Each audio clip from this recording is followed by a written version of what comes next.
Welcome to the Cannabis Equipment News Podcast. Hi, I'm David Manti, and welcome to a new episode of the Cannabis Equipment News Podcast. With me today is Mark Rodriguez, co-founder and CEO of Greenleaf Payroll and Business Solutions. Thank you very much for joining me today, Mark. Thanks for having me, David. Appreciate it. Before we get started, please make sure to like, share, and subscribe to the podcast. You could also help us out a lot by leaving the podcast a positive review on whatever platform you use. If you want to email the podcast, you can reach me at david@cannabisequipmentnews.com with email the podcast in the subject line. You can also subscribe to our daily newsletter. Make sure you get it delivered to your inbox first. Mark, I always like to start the podcast getting to know the guest a little bit of background. So how did you find yourself working in the cannabis industry? You know, I grew up in Southern California, born and raised in Southern California, and came from a pretty large Hispanic family. So cannabis was always kind of part of the culture and part of the family gathering, so to speak. So I always had an interest in it. It's kind of a funny story, but as I went through high school and got into college, you kind of as medical became legal in California, you started to see a lot of business opportunities. I was kind of a young, business-minded, business-focused college student, and just kind of found myself interested in cannabis. And then as I left college, I got into sales. I went to work for a very large, Fortune 500 payroll and HR services company. I learned the ropes there. Around the time cannabis went recreationally legal in California, working for that large payroll provider and seeing kind of how these cannabis companies were underserved, how we at the time as an employee of that company were being forced to kick cannabis companies off of our platform. I saw a significant business opportunity and just took it, ran with it. What was it like when you took it and ran with it? Is it, it's while you might know all the ins and outs of the business, it's still really challenging to start your own business. Incredibly challenging. It's funny, had I known what we were getting into, I probably would have never started. There's a favorite quote that I love. It's I have an underdeveloped sense of fear and I'm oblivious to the odds that are stacked against me. That's one we look back on often. And starting a business is difficult as it is. Starting a business in the cannabis industry, as a payroll company, a financial services type of company, looking back many times where I'm like, I can't believe we even got through that period, whether it was banking or ACH or, companies going out of business, all the things, all the horror stories you've heard about, we've dealt with. Was there one moment in particular during that time where you contemplated maybe this isn't the right play? No, pretty resolute in our desire to move forward in the cannabis industry. But it wasn't easy, right? It wasn't easy. And I think I could probably give you 5 or 10 examples of where, times where we went above and beyond, to preserve our company, to preserve our name. And, it's when people say it's about the journey, entrepreneurs talk about the journey. I'm sure a lot of the listeners can appreciate that. It's truly about the journey. Without that volatility, without those challenges, then you're probably not any better as an entrepreneur or a business owner. When you think of those examples, what's the first one that comes to mind in which you went above and beyond? Yeah, I remember one time we had just brought on a fairly large client of ours, one of our very first larger enterprise type clients. And this is probably going back to probably around the 2018, 2019 timeframe. And we had just done an on-site meeting for this client, and this was in Central California. And so we were a team of 3 or 4, less than 5 employees at the time. And something happened with that client's ACH file. Their ACH file didn't get processed for a Friday check date, and Monday was a holiday. And I remember just being so upset, seeing text messages and emails come in as I'm waking up in the hotel around 5:30, 6 o'clock in the morning, going, "Hey, our people didn't get paid today. It's Friday morning." And I remember that day, I think that company was able to kind of cut some checks internally and make some cash payments to their employees. But I remember sitting in a bank branch all day on Friday. I think I did 57 wires to individual employees of that company to ensure that they had money before they went into the holiday. That was a pretty painful experience from a cost and time, and I think I had to miss my flight and all the different things. So, but yeah, that's one painful example. What what was the state of payroll and HR in those early days, and how has it evolved over the last few years? It's a great question. I think if one thing probably comes to mind today from a payroll and HR standpoint that's different than where we were then is access to financial institutions. You see a lot more financial institutions, banks, ACH providers coming into the cannabis industry, wanting to get involved, wanting to do it. Um, and I think that's probably the biggest one, right? Back then it was, hey, we don't have direct deposit. We pay our people in cash. They were doing net cash, meaning, hey, we're subtracting taxes and we're remitting those to the state and we're remitting those to the federal government. Whether or not they were is a different story. But now every cannabis company has access to banks. Every cannabis company has access to ACH to pay their employees direct deposit. No one should be getting paid net cash. That's probably the biggest difference. And then obviously like things like single play record platforms and the ancillary service providers in the space are plentiful compared to what they used to be. Um, it used to be if you're a cannabis company, nobody would do business with you. Like simple companies wouldn't work with you. Simple things that you would just expect are going to be there as a business owner, entrepreneur that you're going to have access to. Um, just wouldn't work with you. And that is largely, you still see a little bit of that, but largely that's behind us. What does ACH stand for again? Basically ACH, think of an automated clearinghouse. So the ability to move funds from a bank account to pay employees or pay a vendor electronically. Okay. Okay. Yeah. So, how is HR in cannabis different than HR, let's say, in general manufacturing? Simple answer, David, it's not. It's not. But there are some factors with cannabis companies that play a major role in how those things become a problem, right? So a couple things come to mind. So things like compliance. Cannabis companies often they're more regulated, there's more compliance. When there's more compliance and there's a lot of money at stake, investors, there's a race to profitability while also, having to remain compliant, then things kind of can get muddy, right? So I think there's when you look at HR from that perspective, you know, things can get nasty. The other thing is when it comes to HR, data, right? Like data is a big one. The centralization of data is huge. And for cannabis companies, as they're in that rapid scale mode, without centralized data and an approach towards efficiency and organization, they tend to lose their way. You'll see a lot more turnover on the administrative end of cannabis businesses that deal with payroll and HR, the people that are dealing with payroll and HR. And if they don't have that centralized approach towards their organization, that turnover really compounds into, compliance issues, financial issues, and the rest, employee issues as well. Are there any other industry specific challenges that come to mind when it either comes from payroll or HR departments? I mean, all those, so many things, so many things.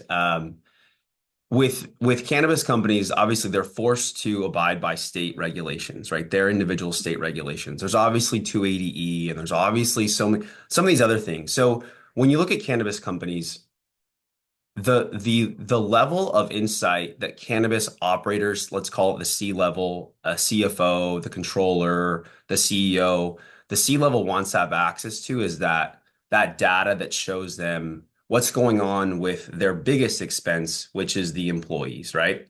So um, almost every single one of our clients has that level of reporting when it comes to like labor distribution, compensation reports, succession planning, because the financial operators of the business want to understand what those obligations are going to look like.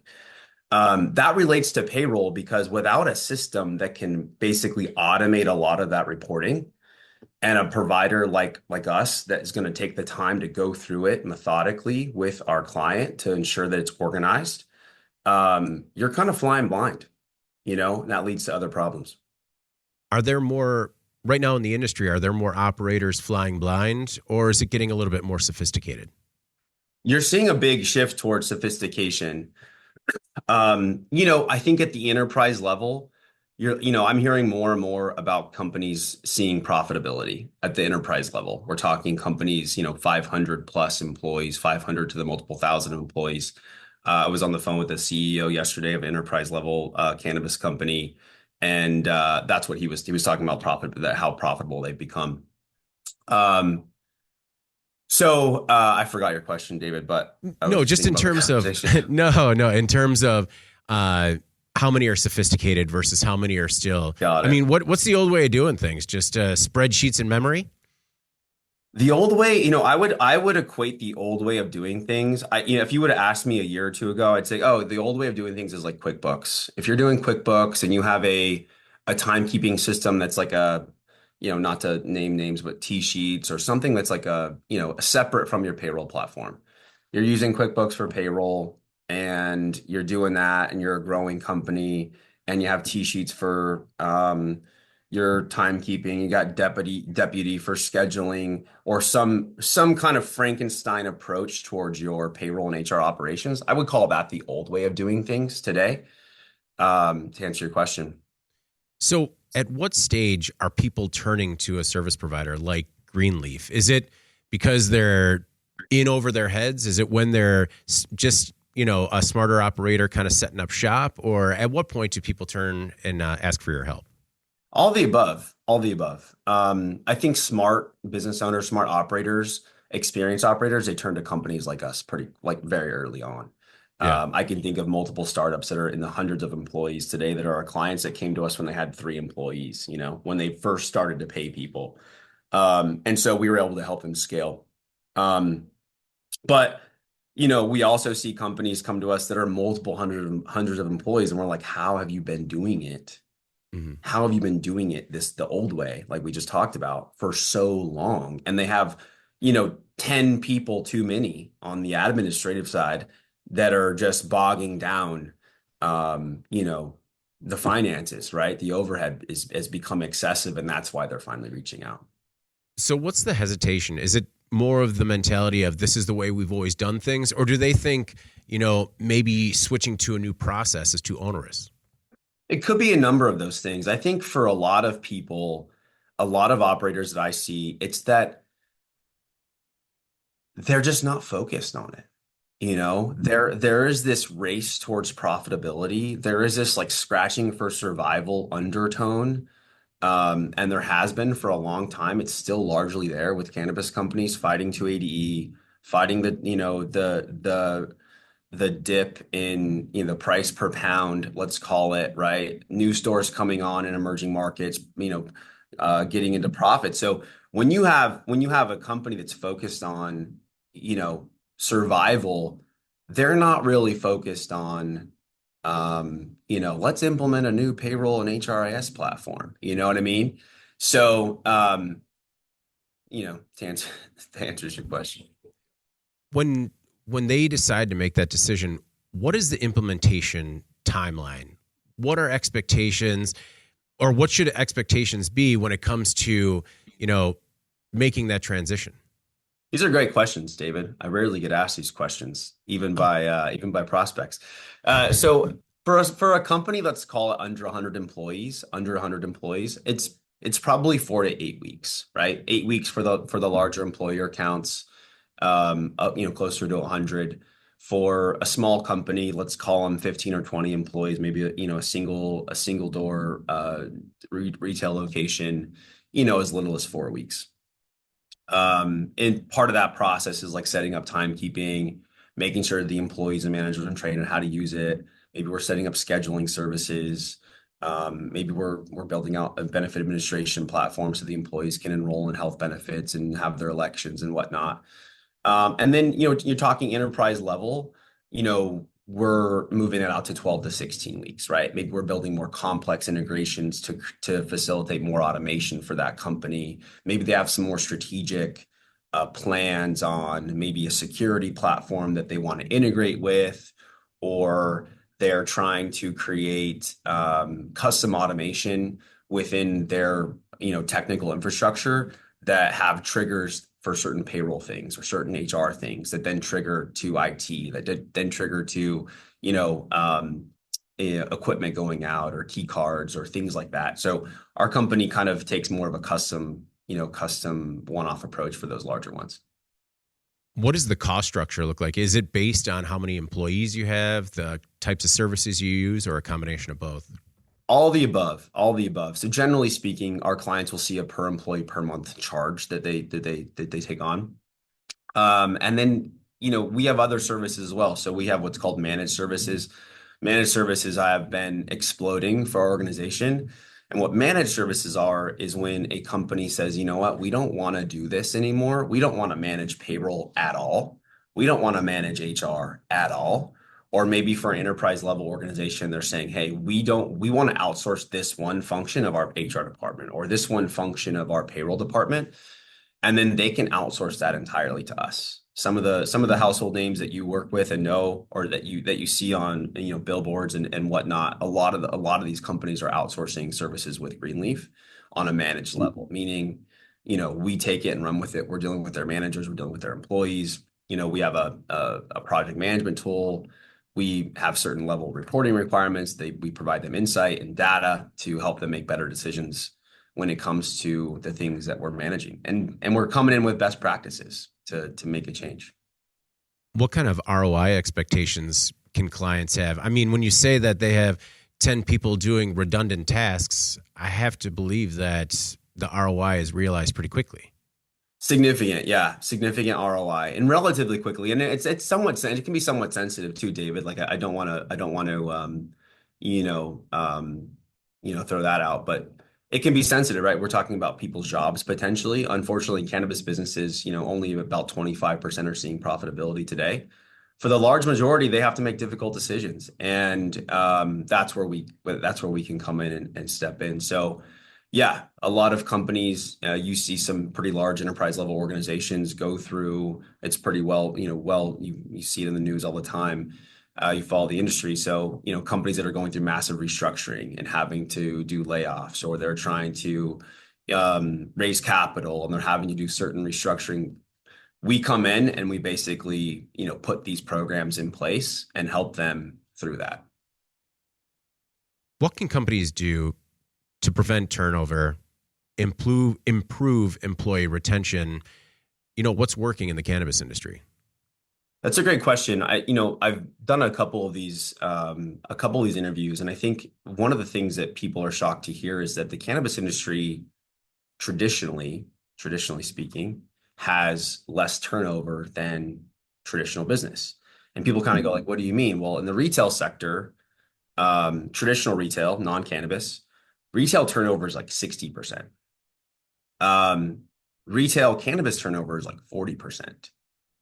Based on the last statistics we've seen. So I would say in large part, a lot of cannabis businesses are doing the right things, are starting to do the right things, and they have the employees at top of mind, which is probably number one, right? You got to take care of the people. Number two is you want to have a platform where the employees feel connected to the administrative kind of arm of the organization, right? If I have a payroll issue that, let's say I feel like I didn't have a day of my hours put on my paycheck, and I maybe send an email or I, call the administrative end of the company that I'm working for, and it takes 4, 5, 6, 10 days for that company to get back to me and alleviate my concern or correct the error, and maybe it doesn't happen on my next paycheck, it goes another paycheck. Like, these are the kinds of things that employees today just don't have any patience for. And when you move to a single employee record platform like what we have at Greenleaf, where all of this stuff is contained in one environment, where the employee and the administrator have full visibility, access to make these changes, to fix issues quickly and efficiently, you're you're you're already, you're already head and shoulders above the competition.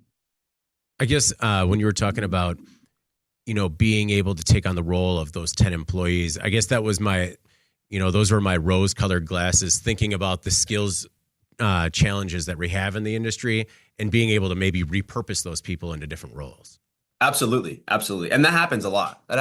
Or those people have been they've taken on a massive burden, and maybe they're doing the job of two or three people. Mm-hmm. So they're able to they're able to kind of right size their workload. So what's going to have a bigger impact on a company? A really good HR department or a really bad HR department? Well, I think a really good HR department is always going to beat out a really bad HR department, for obvious reasons, but a little bit of a trick question. Your HR department can make or break you. I think that there's levels, right? There's levels to HR, David. And a lot of companies are struggling today with a lot of the tactical things, like the blocking and tackling, right? We're talking about some of those requests, like I talked about, the employee payroll issues, or maybe an HR issue, or hey, what's the policy on this, or my accrual doesn't match the time away policy that's in the handbook, or these little things, if not resolved, can be massive problems, and that's the HR and payroll team's job to take care. Largely, those are the pebbles in the shoe, right? So if we can't do those things right, there's no way that we're going to be able to implement like a learning management system where the employees can go through like an automated career path where they get training and development, and they kind of, you got to be able to do step one before you can get to that learning management phase, and you're teaching and developing, cultivating talent within your organization. And those are the strategic things that a lot of HR professionals are taught, like in college today, and they come out ready to go, or they're recruited in the cannabis industry from a larger enterprise level organization, non-cannabis, and they go, oh, this is what I'm expecting to come to this cannabis company and be able to like work on all my strategic HR initiatives. But they get there and they realize like there's no blocking and tackling, there's almost no tactical, efficiency, and they're kind of like they don't know what to do. And generally that's when we get brought in. So what else is new when it comes to HR technology? You had mentioned some of the tools when it comes to ongoing education. What are some of the new tools that are out there? Well, I think it's more providers, right? With ongoing education, there's a ton of there's obviously, I talked earlier about how cannabis is underserved from a technology standpoint, like just with vendors. So a lot of these things, a lot of these types of vendors that offered, whether it was learning management systems or whether it was like pay cards for employees to get access to a pay card, a Visa card where they can swipe it and just for everyday goods at a convenience store or what have you, pay a bill. These things are all part of the equation now for cannabis companies. I think some of the biggest changes are the things that most employees will never see. And that's on the back end of a business when it comes to technology, automating, health insurance carrier connections, right? So that internally, if I have a staff of 500 employees and, we have an open enrollment coming up, that's done through automation. It's done through self-service with the employees. There's a service provider like Greenleaf that's helping your employees through that process, and then building the automation on the back end so that no one at your company has to lift a finger to make sure it's done effectively and efficiently, right? So that's one example. The other comes to mind like 401k. Cannabis 401k has largely been unattainable for many companies transparently for years and years and years. And Greenleaf was one of the first multiple employer plan sponsor of a 401k, meaning we sponsored a 401k for the cannabis industry as a tier two company, non-plant touching organization. And that's come full circle to today where we're in the process of where we've built a fully vetted, transparent cannabis solution with companies like Vanguard, Mid-Atlantic Trust, First Citizens Bank, where we're now custodying cannabis assets for these companies. Very proud of that. So things like that, things that you don't really see, where we've been on the cutting edge and pioneering the industry forward. What are your thoughts on, a few cannabis operators that have become ESOPs or employee-owned operations. What are your thoughts on that strategy? I think it's a great strategy. I think that, I don't knock anyone for that. I've looked at that myself for Greenleaf and for our people. I think that for a lot of businesses, it makes sense. I fully support that. I think it does a couple things. I think it gives ownership and equity to the employees, the equity buzzword, right? But truly, it does give equity to the employees. I think the other thing too is that one of the biggest fears, it's not talked about often, but one of the biggest fears of cannabis operators, larger cannabis operators, and a lot of smaller to mid-size operators is threat of unionization, right? And an ESOP, I think, curtails that unionization discussion significantly. So if they're in a position to be able to do an ESOP, to me, that would say that business is in control. They're in control of their finances. They're in control of their future. They're not beholden to some private equity or venture capital group that's going to kind of come in and make wild changes. Is equity a buzzword right now that is getting thrown around a little loosely? Well, we talk about equity and everything. You use the buzzwords in society today, but equity, in my opinion, needs to be earned, right? So, if employees are putting in the time and effort to, better the company, then why not? Okay. Um, when it comes to cannabis operators, are there any gaps in the marketplace right now? Anything that's being underserved where some of your clients are asking for new tools or alternatives that kind of just don't exist right now? That's a great question. 401k was one for a really long time. Um, I think, there's always new providers coming on. That's a tough one, David. That's a really tough one. Okay. Nothing comes to mind, but maybe as we talk, I'll think about it some more. As you see new providers come online, how often are they passing the sniff test for you? Rarely, rarely, Yeah. rarely. One of the things that we talk about at Greenleaf often with our clients and with our prospects, and just I talk about in general, is that this industry is nuanced, right? Like I started the conversation by saying that HR and payroll is not much different than traditional businesses. It's not. It's not much different than the cannabis industry. There's some nuances though. But the factors of like the compliance, the cash flow, the data, the automation, those things there's a different pace in cannabis. There's a different pace. So, traditional businesses, I think of them as kind of like, my grandma's Lincoln, just cruising down the highway at 55, pretty safe. We know what we got. We're not gonna, we're not speeding. We're doing good. We got this nice air ride suspension. And cannabis businesses are, they're driving down the highway like a Ferrari at 180 miles an hour, but they're in like an old pickup truck that they can barely keep the wheels on the thing. And that's, that causes some problems for service providers that like us that are, or some of these new ones that have come in, they don't understand some of those nuances and they just get run over. And then ultimately, months down the road or a year or two down the road, that company says, "Hey, we're not doing this anymore." And then everyone that chose that provider is kind of going, "Well, we got to start over somewhere else." We've seen that happen a number of times. When it when it comes to expectations for HR and payroll departments, what are some of the generational differences that you see in employees? Generational differences that I see in employees. The So does loaded the one. Gen Z? Yeah, Okay.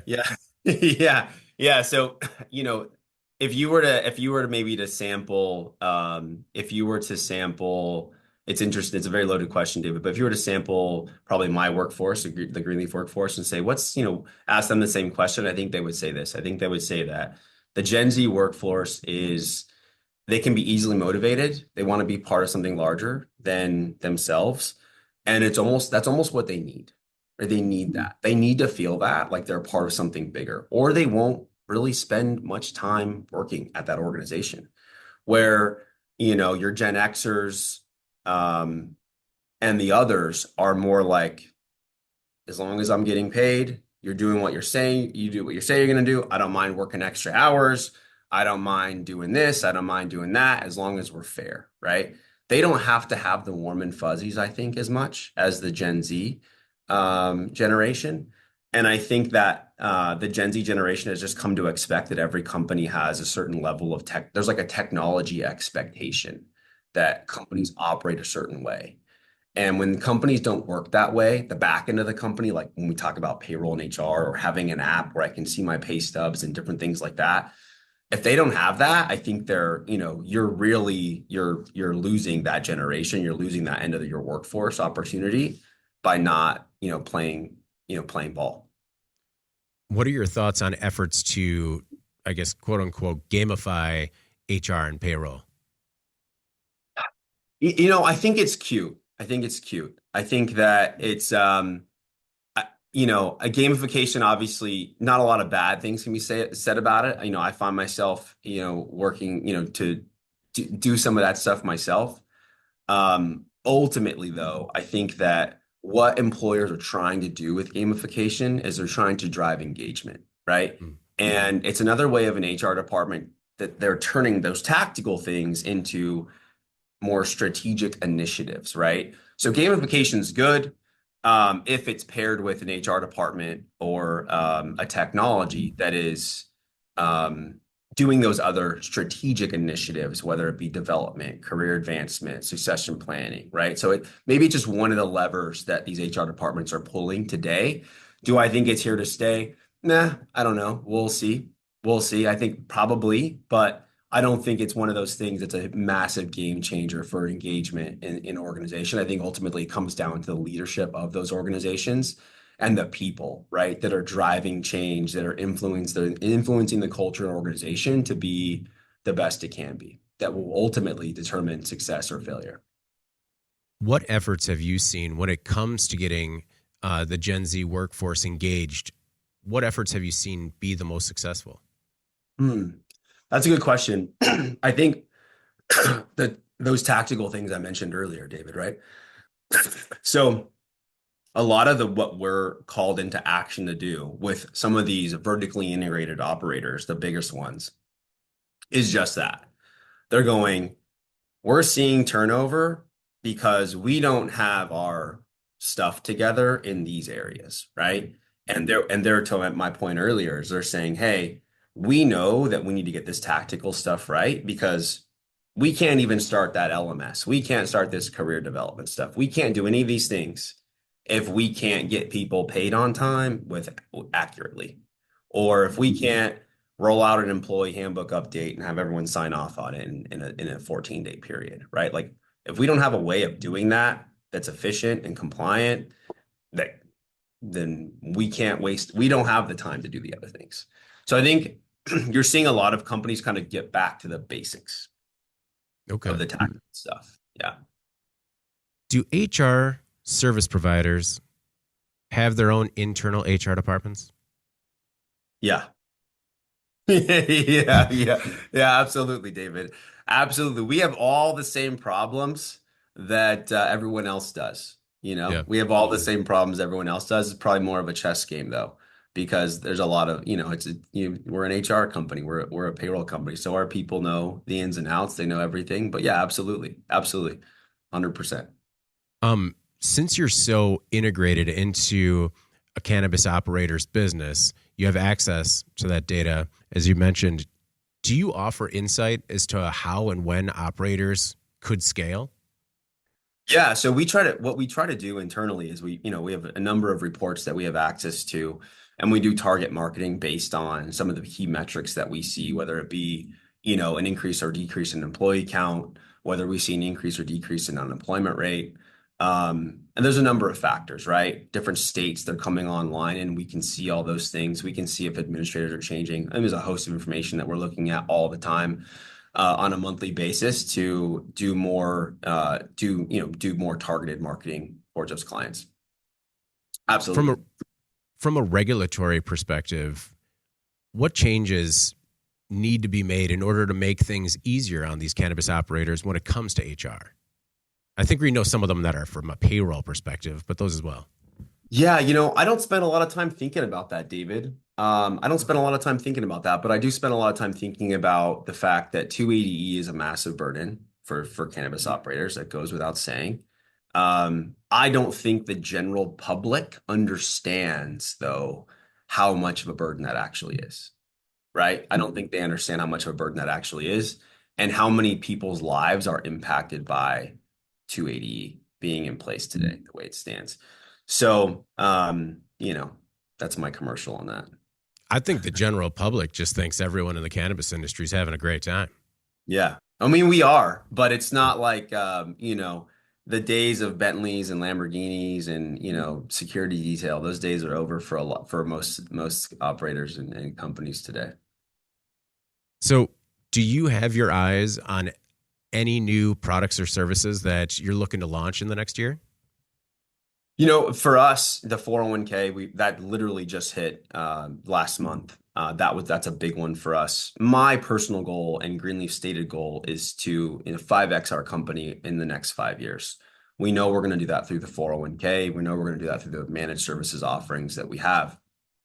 I think ultimately for us, a lot of that back end technology integration automation we talked about, we know that's going to be key to growth, right? So we're going to be focusing on a lot of the areas that you don't see today, right? A lot of the areas that the administrators and the C levels of our clients, they'll appreciate and that's why we have such a high retention rate. It's why we work with the most trusted names in the cannabis industry, is because we're always working in those areas to make our clients more efficient, to put money back in their pockets.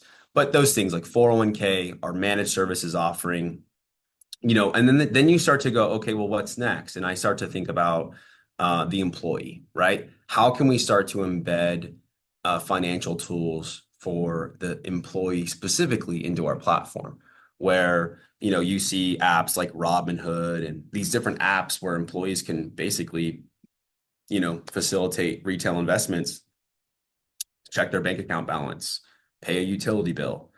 Those type of things become really interesting for the employee level.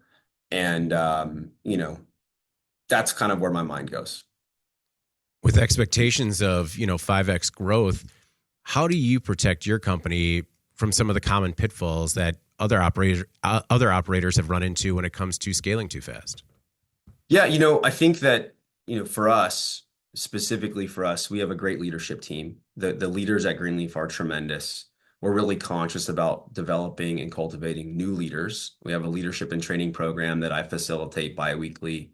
And I think we have about 11 people in that leadership and training program today. We have 9 department managers, multiple vice presidents. And so, we are really focused on leadership and development of leaders and cultivating talent from within the organization. And we're not trying to take a check from a large firm or anything like that. We're trying to massively grow and scale from the inside out. And we've done that largely for the last 6 or 7 years. So, our plan is just to continue to compound. For other operators that are looking to promote from within, are there any, 1 or 2 things from that leadership and training program that you could give us that have worked for you and might work for others?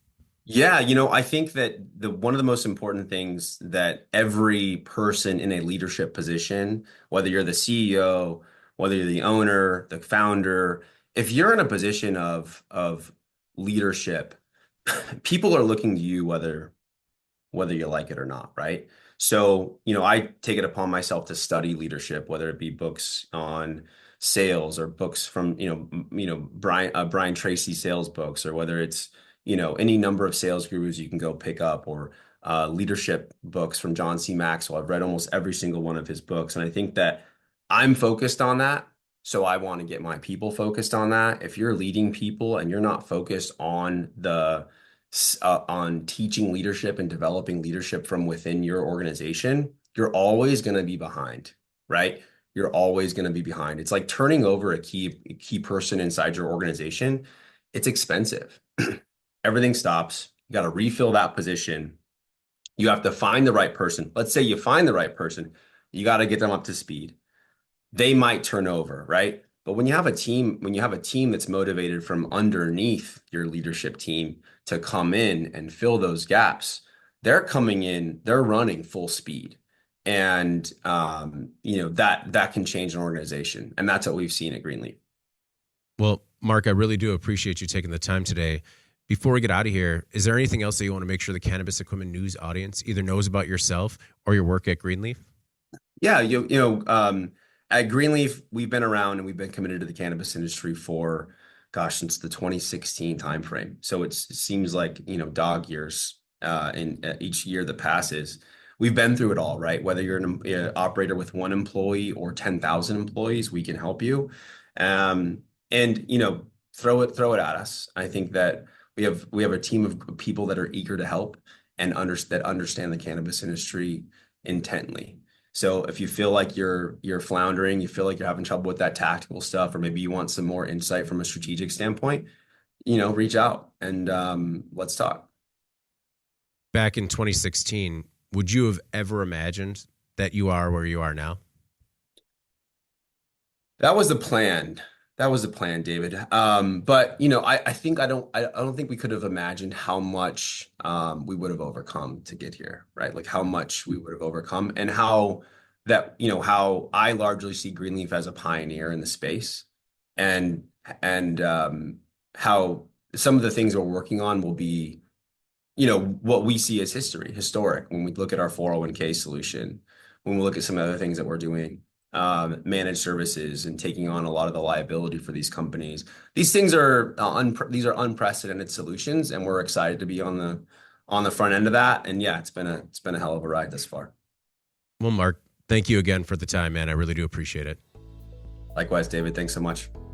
All right, before we get out of here, please make sure to like, share, and subscribe to the podcast. You can also help us out a lot by leaving the podcast a positive review on whatever platform you use. If you want to email the podcast, you can reach me at david@cannabisequipmentnews.com with email the podcast in the subject line. You can also subscribe to our daily newsletter. Make sure you get it delivered to your inbox first. From Mark Rodriguez, co-founder and CEO of Greenleaf Payroll and Business Solutions, I'm David Manti. This is the Cannabis Equipment News Podcast, and we will see you next week.